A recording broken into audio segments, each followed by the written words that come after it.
जय श्री राम। प्रिय भक्तों, मन को वश में करने के दो सर्वश्रेष्ठ तरीके जिसके बाद आप पूरी दुनिया को जीत सकते हो। ये तो सीधा सरल दोहा आपने सुना ही होगा कि जिसने मन जीता उसने जग जीता। देखिए, ये मन यानी कि चित्त बड़ा ही चंचल, शरारती और खटी है। इसे रोकना बड़ा कठिन है, लेकिन शास्त्रकारों ने इसे रोकने के अनेक उपाय बताए हैं। उन उपायों को पढ़ने, सुनने और समझने की चेष्टा भी की जाती है और उनके बताए हुए अनुसार साधन करने का यथाशक्ति प्रयत्न भी किया जाता है, परंतु फिर भी मन स्थिर नहीं होता। तो आखिर इसके निरोध का सरल उपाय क्या है, तो वही तो हम बताएंगे ना। अंत तक बने रहिएगा। दुखों से निवृत्ति के लिए एवं परमानंद की प्राप्ति के लिए चित्त का वश में होना बहुत ही आवश्यक है। शास्त्रों में बताए हुए साधनों के अनुसार तत्पर होकर चेष्टा करने से मन का निरोध हो सकता है, किंतु असल बात तो यह है कि साधक गण इसके लिए पूर्ण प्रयत्न तो करते ही नहीं हैं, केवल सुगम उपाय ही पूछते रहते हैं। इसलिए अधिक मनुष्यों की प्राय यही शिकायत रहती है कि मन स्थिर नहीं होता।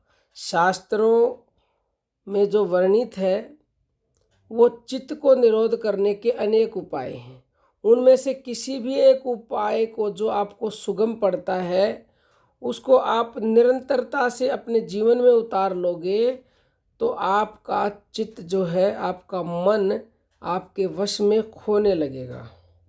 सबसे पहले इस बात को ध्यान में रखने की आवश्यकता है कि मन वश में हुए बिना उसका निरोध हो नहीं सकता और पवित्र हुए बिना मन का वश में होना कठिन है।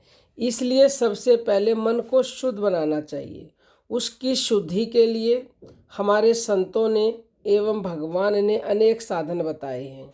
महर्षि पतंजलि ने सुखी पुरुषों से मित्रता, दुखियों पर दया, पुण्य आत्माओं को देखकर हर्ष और पापियों के प्रति उदासीनता रखने को चित्त शुद्धि का साधन बतलाया है। और चित्त के शुद्ध होने से ही प्रसन्नता होती है, जब ही चित्त निरोध होता है। भगवान श्री कृष्ण ने गीता अध्याय 8 के श्लोक नंबर 11 में मन शुद्धि के लिए आसक्ति को त्याग कर कर्म करने की आज्ञा दी है। अन्य सभी साधु महात्माओं ने भी लगभग इसी प्रकार कहा है। इन सब का निचोड़ यही निकलता है कि सब भूतों के हित में रत रहकर बिना अभिमान के एवं बिना स्वार्थ के यानी कि निस्वार्थ भाव से सबकी आत्मा को सुख पहुंचाना ही अंतःकरण शुद्धि का उत्तम उपाय है। किंतु उससे भी बढ़कर एक और उपाय है, यानी कि पहला उपाय क्या है? निष्काम सेवा, निष्काम कर्म, बिना फल की इच्छा के हमें कर्म करना है, तो उससे हमारा अंतःकरण शुद्ध होता है। शुद्ध होगा तभी वश में होगा। दूसरा जो सर्वोत्तम उपाय है, जो सबसे बढ़कर और सरल है, वो है भगवान के गुणों का कीर्तन, यानी कि नाम जप।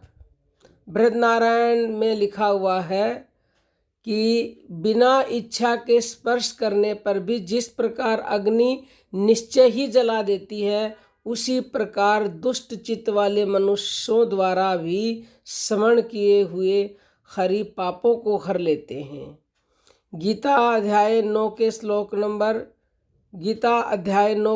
नंबर 30 और 31 में भगवान कहते हैं, कोई अतिशय दुराचारी भी अनन्य भाव से मेरा भक्त हुआ निरंतर मुझे भजता है तो वह साधु ही माना जाने योग्य है, क्योंकि वह पक्का निश्चय वाला है। इसलिए वह शीघ्र ही धर्मात्मा हो जाता है और सदा रहने वाली परम शांति को प्राप्त होता है। हे अर्जुन, तू निश्चय पूर्वक सत्य जान कि मेरा भक्त कभी नष्ट नहीं होता। इसलिए जो दो बातें हमने बताई हैं, जो उपाय बताए हैं, उन उपायों से पापों का नाश हो जाने पर मन शुद्ध और स्वाधीन हो जाता है।